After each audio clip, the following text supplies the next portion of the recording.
It's been a long time. I shouldn't left you without a dope beat to step to.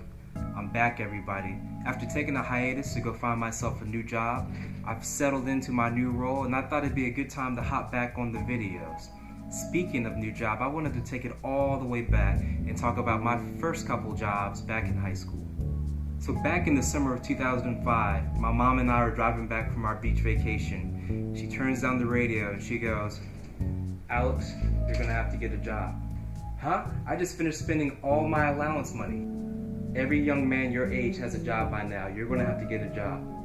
I kid you not, as soon as we got home, I dropped my stuff off and I went out putting in job applications all over Alexandria, all over Lorton, all over Arlington. I ended up getting my first job interview at Journeys. So I go to Journeys, full out suit, tie, I'm ready to get my first job, but I didn't realize that the mall air conditioning was either off or broken. So as I'm sitting there doing my interview with this lady, I'm sweating like Shaq in the fourth quarter. I sweat so much, I actually sweated through the suit. The lady stops the interview and she's like, "Are you okay? Are you nervous?" And it wasn't a case of me being nervous, it was just so freaking hot in there. Needless to say, I didn't get the job. So after interviewing at a few more places like GameStop and PacSun, I ultimately decided to work at JCPenney. So yes, JCP was my first ever employer.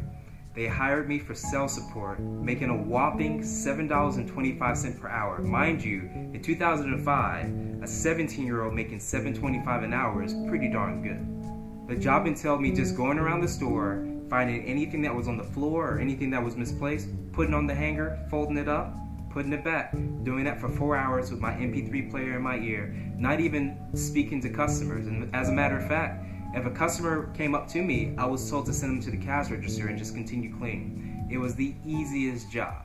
Also, what was great was my boss, Miss Deborah, who made sure to look out for our team. I was actually the only American on the entire sales support team at the time. But Miss Deborah was really good at making sure, we would get our breaks. She would bring in like baked goods for us. She was the sweetest old little lady. So I stayed at JCPenney as I entered my senior year of high school. And I also decided to sign up for retail co-op, which means I got to leave early, 6th period, and go to work, even though I just went home and played video games.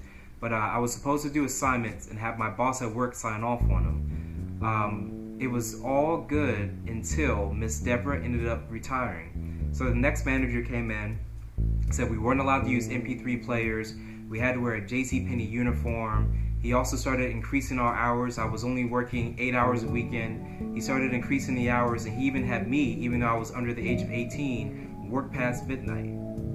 So while I was over at JCPenney, one of my best friends was working in the same mall at Modell Sporting Goods.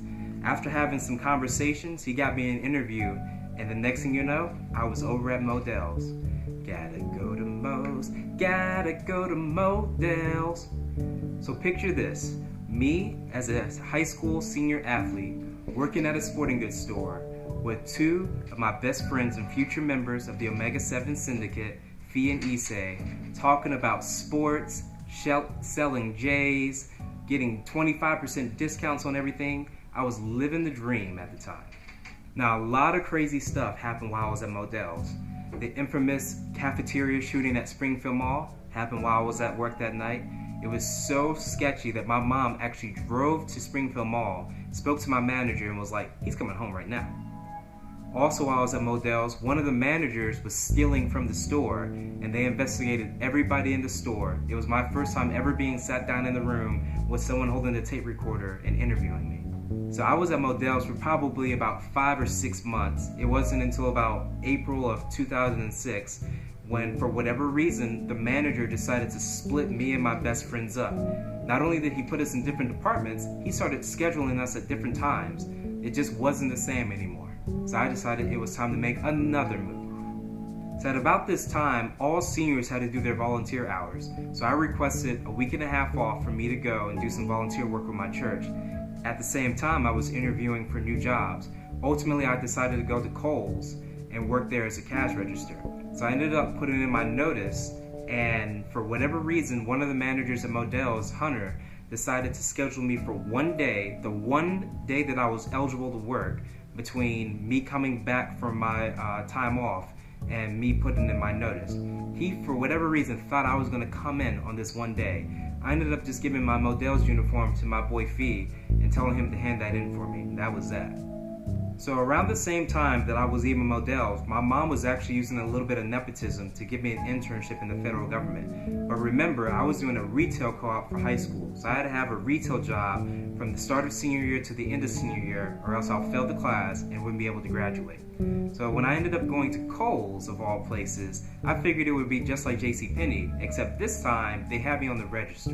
In the beginning, I can't tell you how many different transactions I messed up, having to call a manager up to the front to do a manager override and re-ringing everything up. But after a while, I got used to it. I got good at it, in fact. You know, sitting there swiping through the card, giving people their Kohl's cash, letting people know about the different sales going on, even knowing the layout of the store to let people know, hey, you can go back and return this there or pick this up. It's a 2-for-1, it's a BOGO. When it was about time for me to put in my notice as I was approaching graduation, I told my manager that I was, going to start a new internship during the summer.